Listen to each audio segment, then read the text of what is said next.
Hey, I'm Black Dragon, and I'd like to welcome you all to the Dragon's Lair, Motorcycle Chaos, my online podcast.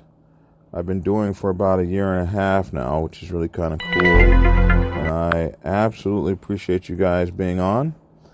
I use the Spreaker podcast system, and as you guys probably know, nobody comes here from Spreaker.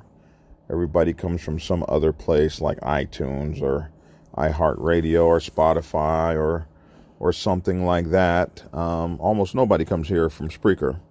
But one of the things I like about the Spreaker platform, and in case you're interested in getting into podcasting, is that I'm actually doing this podcast in my bed on my cell phone, getting ready to go to sleep for the night.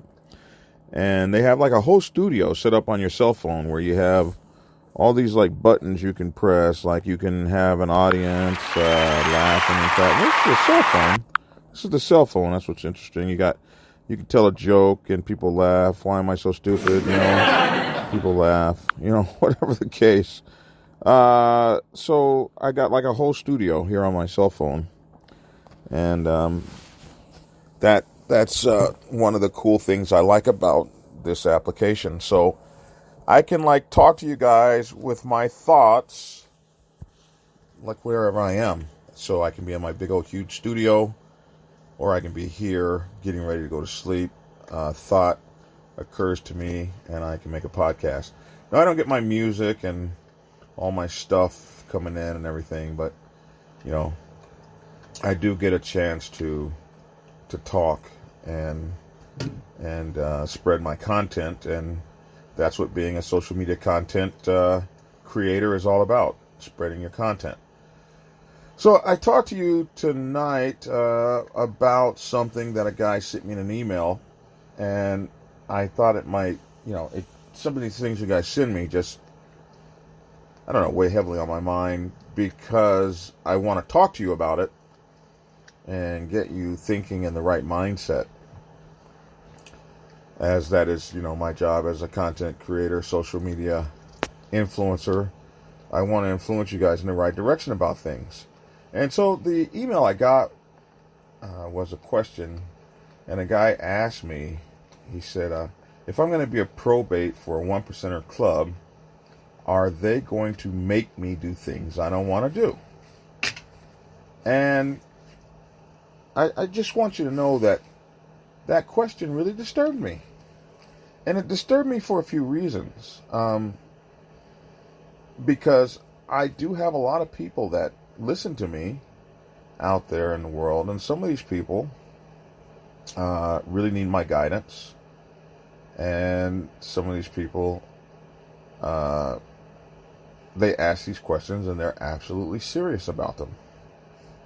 And you could wave your hand in the air and all that kind of stuff all day long and discount folks. But the reality is, when someone's asking you a question like that, they could be in the middle of a life decision. And hearing them out can be the difference between somebody making a decision that they're very comfortable with and takes them to the next level in life, or someone who makes a decision that is not a good decision for them. And I get letters all the time from people that tell me how I've changed their lives with my content and have helped make their lives better. I haven't gotten one yet that said, you really screwed me up and I'm so sorry I listened to you. Although I'm sure there may be some of those out there. They have not appeared as of yet. So I hope I'm giving good advice as I move into my 5th year as a motorcycle club protocol, motorcycle club life, motorcycle club culture, motorcycle club social construct content creator. I want to get better as I do this thing and not worse. But the questions become more difficult. And I strive to answer them in an intelligent way. And sometimes I hear questions and I'm like, this guy can't be serious. But I always have to reserve the right in my mind that, yes, perhaps they are. And so when I get a question like this, I realize I might be talking to a person that might be a little bit gullible, might not have a lot of life experience, may have watched a whole lot of Sons of Anarchy, or just doesn't know really quite how to handle themselves yet. Also, I have to keep in mind that so many of you folks are looking, passionately searching for family, for a family, for something you can call your own. Forgive me for yawning a little bit there. I guess I'm in the bed. I should sit up. But I need to be thoughtful in how I answer your questions and the kind of information I put out there for you. So I will tell you this. First of all, I'm not a 1%er, nor have I ever been. So I really don't know what a 1%er might ask a prospect or a probate to do. Now, if you're writing me asking me, is a 1%er club going to make me do what I don't want to do? I couldn't tell you. That's not an environment I've ever been in as a member, prospect, probate, friend of the club, associate of the club, supporter of the club. None of those kinds of things. I belong to an independent motorcycle club, Nation, that started in 1972, and got their charter or chartered up as an MC by 1974, and have been going strong for these past 52 years. So some of the questions that I get from you guys about motorcycle clubs in Egypt or Spain or the UK or Australia, or motorcycle clubs that are motorcycle club ministries, or riding clubs, or motorcycle gangs, or 1%er clubs, or anything like that. Motorcycle clubs in Israel. I don't know how they operate internally. I think that I kind of have a good idea, because all of those clubs that I just mentioned to you, from mom and pop clubs, traditional clubs, family clubs, international clubs, clubs overseas, clubs in the continental United States, Canada, Mexico, Brazil, Chile, Peru, clubs all over the world listen to me. And my books, especially my first book, Prospect's Bible, are required reading for motorcycle clubs all over the world. From riding clubs to Christian clubs to motorcycle club organizations, 1%ers, outlaws, you name it. So many of them read my books and make my books required reading for their clubs.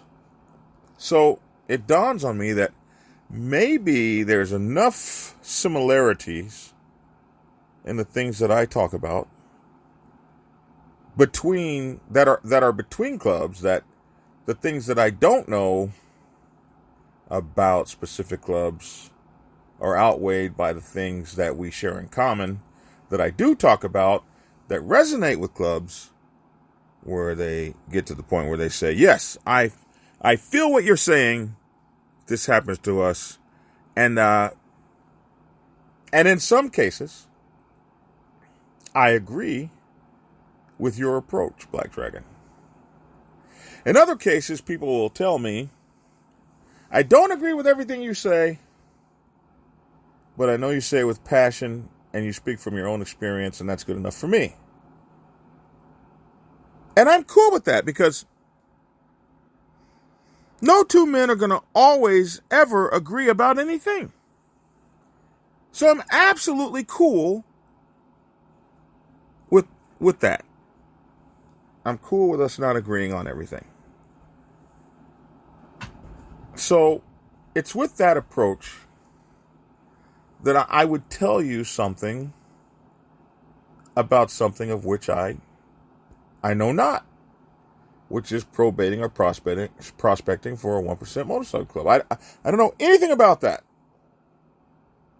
I don't know what they're going to ask you to do. I don't know if they're going to make you do something against your will. I don't know if they have a secret handshake, a bat symbol, a way that you stand on the square like a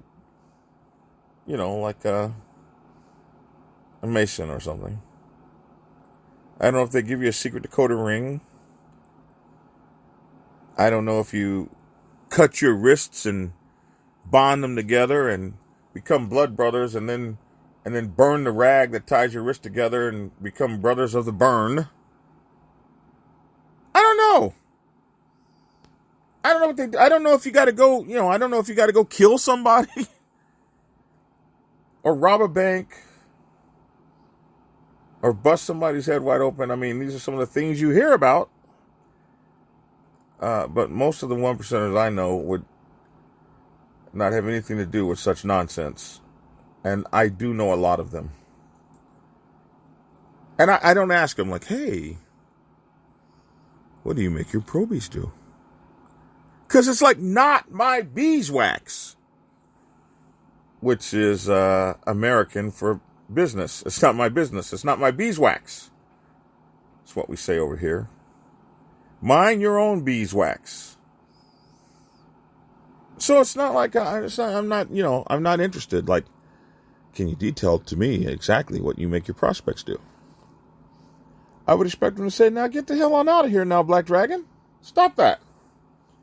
Or I slap you in the mouth. You know better. At least that's what I would say to anybody asking me about the rituals that go on in my club, the Mighty Black Sabbath Motorcycle Club Nation.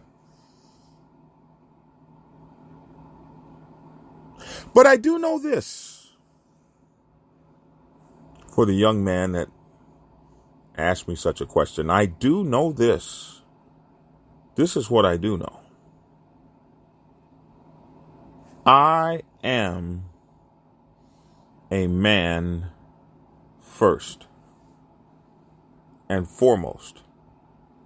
Before I'm anything else, before I'm my mother's son, before I'm my father's son, before I bear the family crest, before I am a senior lifer in the Mighty Black Sabbath Motorcycle Club Nation, before I'm a nomad, before I'm a Christian, before I'm a Muslim, before I'm a Jew, before I'm a Sikh, before I'm a citizen of the United States, before I even go to meet my Maker and get on my knees to pray, I am first a man. And as a man, a balls-carrying, full-fledged, full will-powered,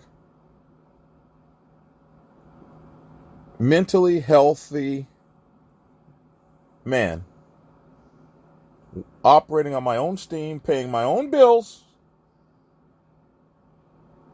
living on no one, solving my own problems, meeting my own obligations.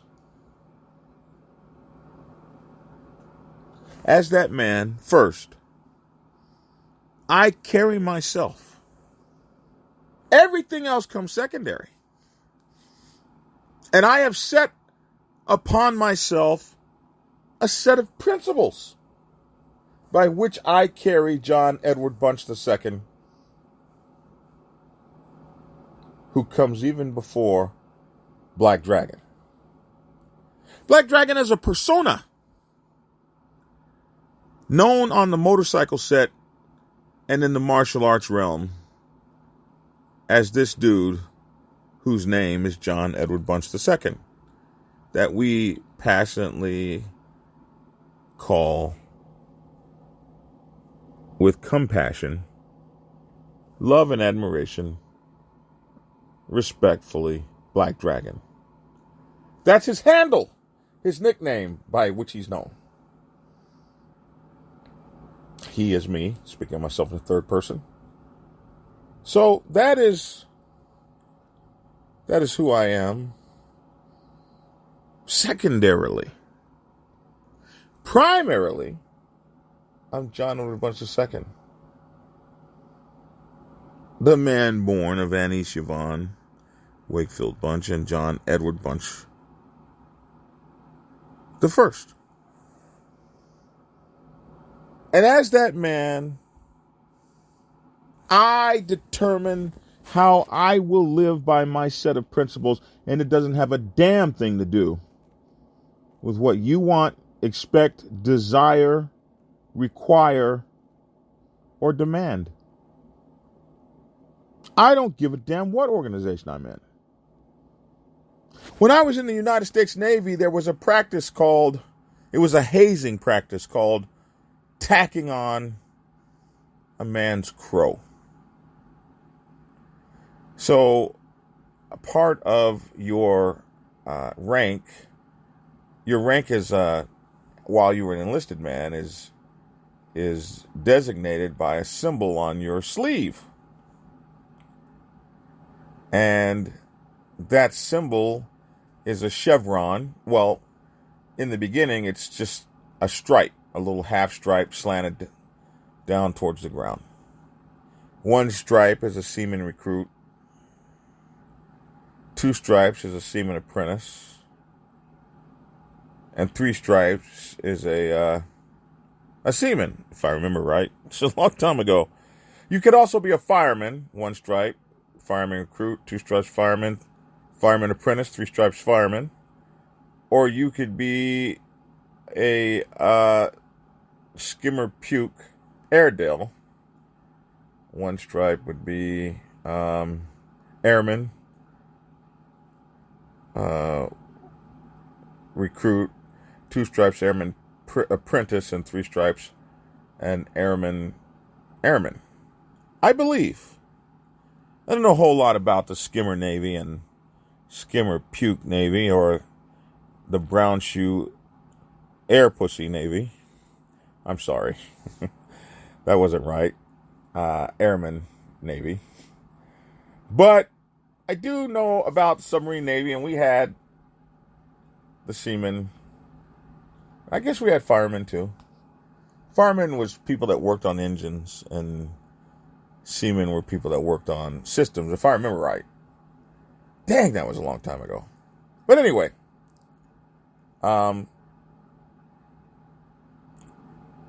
you had these designations, and then as you moved into the petty officer realm, you had you added instead of a slant, your stripe would be a chevron. And you guys see these in all the militaries. They have a chevron. And now you are what we call a petty officer. And that chevron, in the Navy, the chevron had an eagle on top of it. And we called that eagle a crow. I don't know why they called it a crow. It would seem to me that you would call it a seagull. If you were in the Navy, it would be a seagull or a stork or something.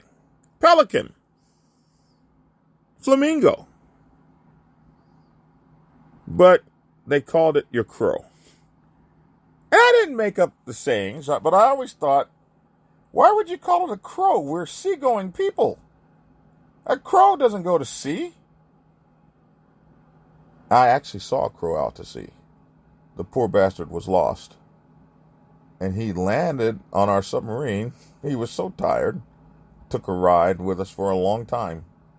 I don't know if that poor guy ever made it back to land.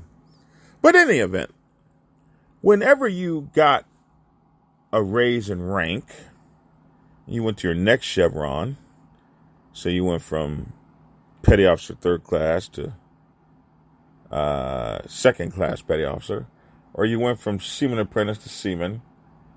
Even though the seaman stripes were not full chevrons, didn't have crows on them, that was still called your crow too, kind of. And when you got a new one, so you got your next higher rank, there was a hazing ritual called tacking on your crow. And basically, all the guys would line up, stick your new rank on your arm and punch it onto your arm. And you would almost fall to the ground. It would hurt so damn bad. And you would pick up your crow and put it back on your arm, and the next guy would step up and punch it. That's called tacking on your crow. Or if you got your Dolphins or special warfare insignia or wings, your jump wings or anything like that with the 2 pins in them that would pin into your chest, these fools would walk up, and while this thing was was pinned onto your chest, they'd punch that. That'd be called tacking on your Dolphins, or tacking on your wings, or tacking on your ISWA special warfare designator, which, which basically looked like a pair of jump wings on your metal jump wings on your chest, and some idiot would come punch them on. And this was a long esteemed Navy tradition. I don't know if it goes on anymore. I've heard the Navy doesn't take kindly to hazing anymore. But when I was in the Navy, it was real. Hazing was real. It was a part of the deal, bro. And you got your black ass hazed, or white ass, or whatever corresponding color affiliation you assign to your ass. Mulatto ass, spotted ass, star-bellied sneech ass, whatever. But you would get these things tacked on, bro. Part of a hazing ceremony. And I made up my mind that I would never haze anyone. It was not part of my self-identification as a man. I'm not fixing to punch anyone for any reason. I thought it was dumb shit. And I allowed my Dolphins to be tacked on me. And some idiot, the rule about tacking on is you have to be higher than the person. So you have to already be a petty officer to tack on the crow of a guy who just became petty officer. You got to be at that higher rank in order to bless them into the next order of hierarchy. So only guys that had Dolphins could tack Dolphins on the chest of a guy who just got his Dolphins. If you ain't got no Dolphins yet, you ain't tacking on shit to anybody. Don't even be looking at somebody's chest. It might get you beat up. Or is that beaten up? In any event, I allowed those folks to tack on my Dolphins, and some fool punched my Dolphins so hard, he punched past the little backing protectors on them, and the pins actually stuck in my chest and started bleeding. And then everybody that came behind him got to pound these Dolphins deeper in my chest, and I still have the scars to this day.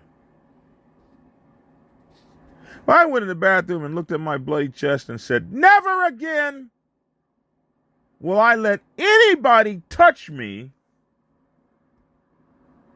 in such a way that they should get their asses kicked, and I don't kick their ass. And by the same token, you won't be ever in fear of me putting my hands on you. I'm a hands to ourselves person. Keep your hands over there in your business, and I'll keep my hands and feet over here in my business. I won't beat the hell out of you and choke you out if you keep your hands over there and your mouth respectful. I say that to say this. No amount of, oh, come on, man, you're such a pussy, would allow me to let you put your hands on me once I made up my mind that this tacking on shit was for dumbasses and followers and weak-minded people. Grown folks don't have time for that. So I made up my mind about that. And I wasn't ever getting shit tacked on me ever again.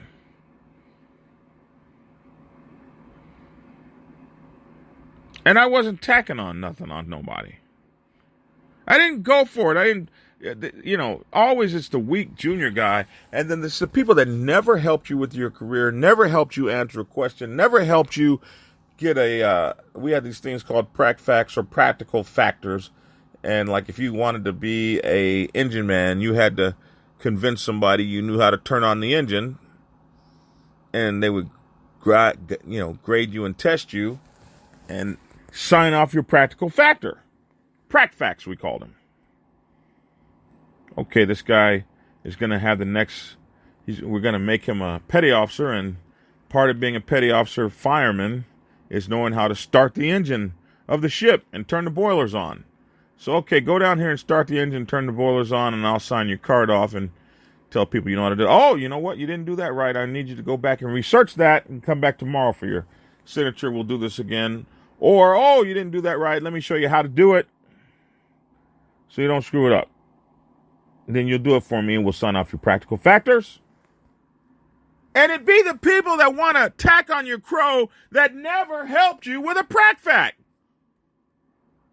They were always in the bunk resting. They didn't have time. Hey, man, can you help me get my prac facts done? I want to make rank.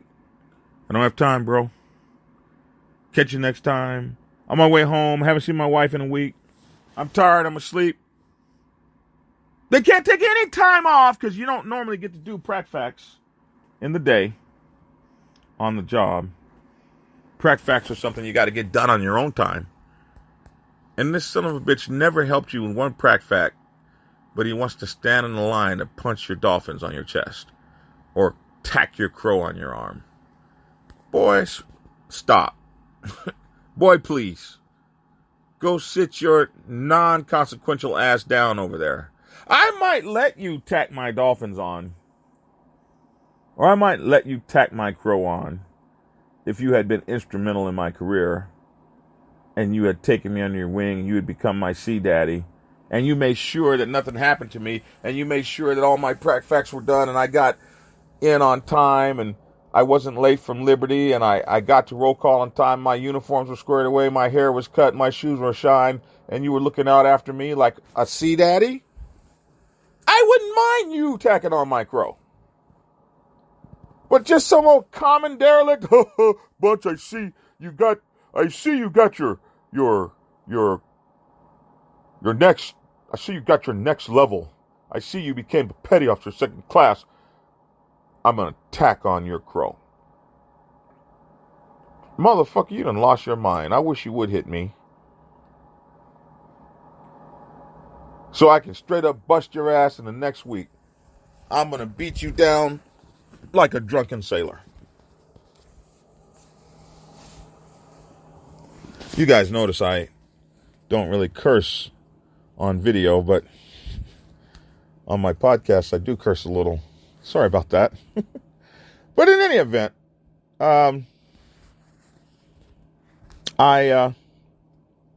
never participated in that after that one time. And then we had these ceremonies, shellback, and that's for passing over the equator. And we had the blue nose for going underneath the North Pole on a submarine. If you're not on a submarine, it's traversing through the North Pole on a surface ship. But on a submarine, we'd go under it.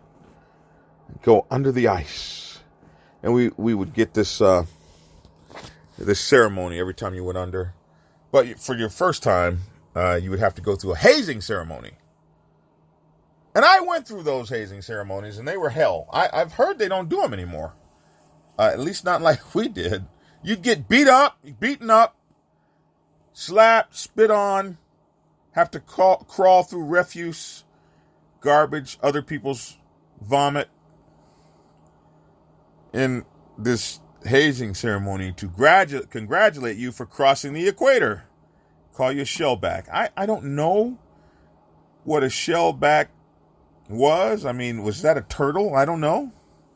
But you were a shellback or a blue nose. Order of the blue nose, order of the shellback, order of the golden ditch. When you would go through the Panama Canal, you would get your ass hazed. They found a reason to haze you for everything.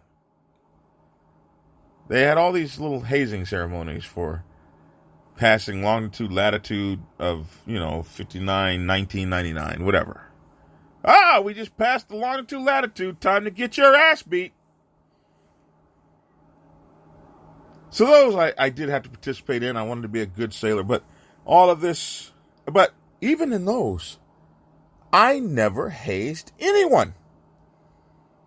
Blue nose ceremony, all of us blue noses would get together to haze the other blue noses that were coming across as they crossed under the North Pole.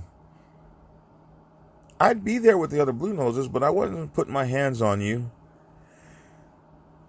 Because that's what I made up my mind. That's who my man, that's my manhood. That's who I was. I wasn't someone that was, I'll help you. And I think I only I tacked on one set of dolphins. My best friend, Lawrence Andrus. I walked him through every phase of his learning process on the submarine. And I was proud to tack on his dolphins. And, my punch was so wussy. I just barely tagged him, man. Just barely tapped him. As a symbolic show that I'm so proud of you for getting your dolphins. But I ain't never hurt nobody on no submarine. I ain't never punched nobody, kicked nobody, hazed nobody.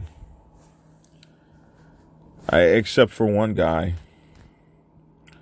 I did hit one guy. And it wasn't a tacking on ceremony or anything like that. I was mad at him for something, and I punched him. And for my rest of my life, I have felt horrible about hitting that man. His name was, we called him the Dust. He was a drummer. And I'll never forget how badly I felt for hitting that man. I still feel bad about it to this day. It goes so against who I thought I was supposed to be. But that still I wasn't hazing him. I was mad at him for something, and I reacted and I punched him. And I wanted to fight him, but he wasn't, he was not a person that did that. He wasn't a fighter like that. And I think I'm going to call him and apologize to him. I don't know if I ever have. That was over 30 years ago. But I do know him on Facebook. He's never mentioned that. But as I think about it, I think I'm going to apologize to him. I don't know if I ever have. And that's just the way I am. I can't be someone that's not me. So I tell you this whole big old long convoluted story to tell you this. I don't give a damn what your organization is,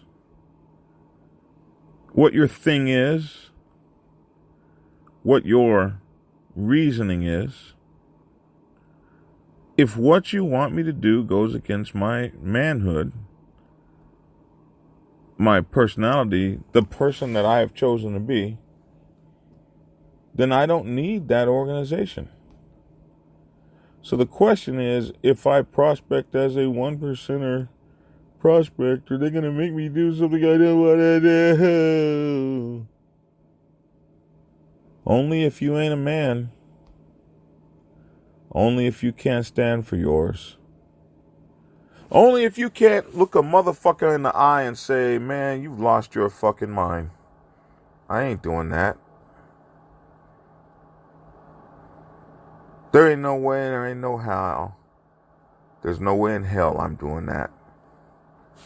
Daryl Hall and John Oates said it best. Use my body, now you want my soul? Don't even think about it. Girl, say no more. Say no go, because I can't go for that. No. No can do. I can't go for that. Can't go for that. Can't go for that. Can't go for that. No. No can do. I ain't fixing to. I ain't a gonna. So, whatever it is on your mind, if it's fraught with retardation, you can count me out. If it's fraught with some stuff that's going to put me in prison, well, you done lost your mind, bro. I don't need this that bad. I don't need to belong here that bad. You got some stuff I don't need to do. It ain't for me. Sorry. Didn't mean to waste your time. As Dolly Parton could say, I beg your pardon. I never promised you a rose garden. Along with the sunshine, there's got to be a little rain sometime. I ain't a gonna. I'm from Oklahoma, and that's the vernacular they use there. I ain't a gonna. Tain't my business. Sorry, bro. Can't help you. I wish I had that for you. Wait. No, I don't. Go on. That's what my best friend Solo used to say. Boy, go on. Go on. Go on with that. Go on. You can go on. You can go on. Go on with that. Because I ain't hearing that. It's reached the outer limits of my hearing frequency. I can't hear you right now. I can't hear you. I can't hear you. I can't hear you.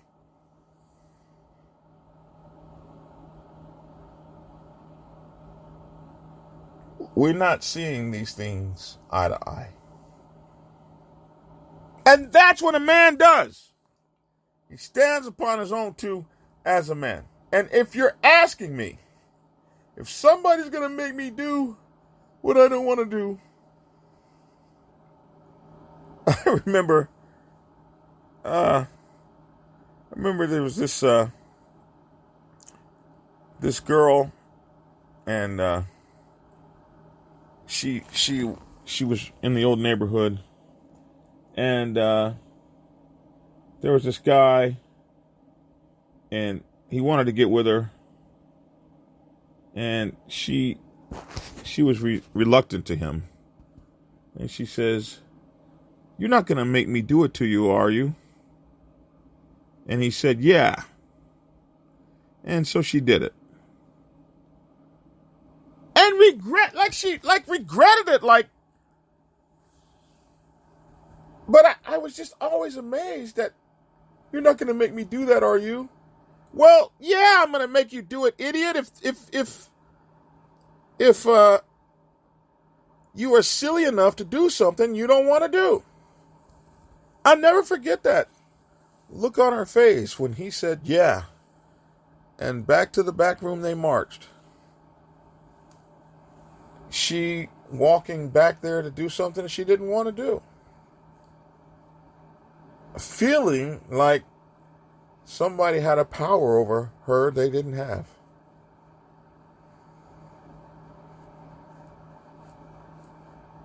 I never understood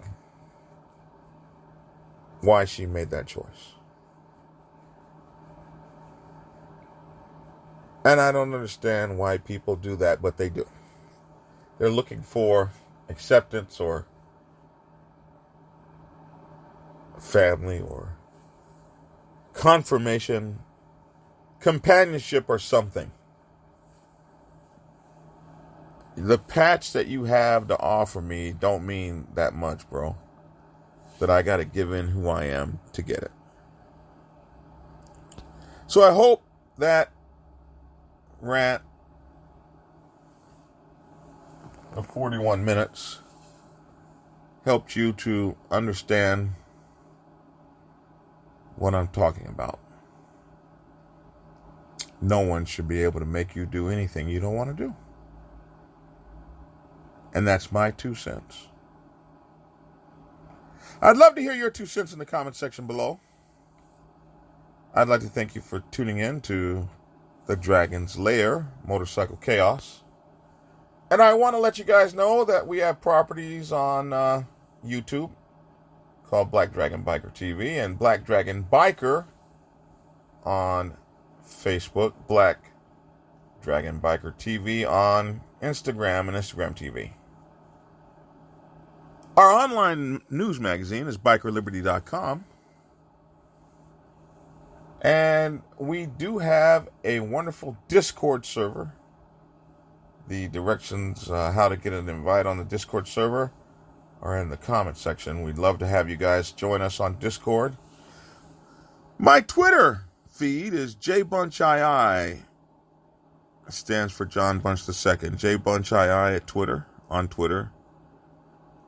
Love to hear from you. My email address is blackdragon@blacksabbathmc.com. There's 2 B's in Sabbath. blackdragon@blacksabbathmc.com. Love to hear from you there if you have questions or you want to share content or anything like that. Come to me there. Sundays, Black Dragon Biker TV on YouTube, Black Dragon Biker on Facebook. On Sundays, we have the Round Table. Black Dragon's Round Table. And we have a panel of 1%ers, 99%ers, riding clubs, everything on there. And we discuss these issues. You guys will love that. Sundays at 8 p.m. Eastern. The Black Dragon Sunday Roundtable with my good friends Hollywood James Massacre from Insane Throttle Biker News. We have Uncle Shaggy from Shaggy's Corner. Shaggy, 1%er of the Invaders Motorcycle Club. We have Big Bone, 1%er of the Outcast Motorcycle Club Nation. And we have Wild on Twos, motovlogger, and myself. And a lot of times we have guest speakers like Pac from the Ice Code Riders up in Minot, South Dakota. Or is it North Dakota? I don't know. It's one of those Dakotas. It's cold as hell up there. So we got a lot for you guys.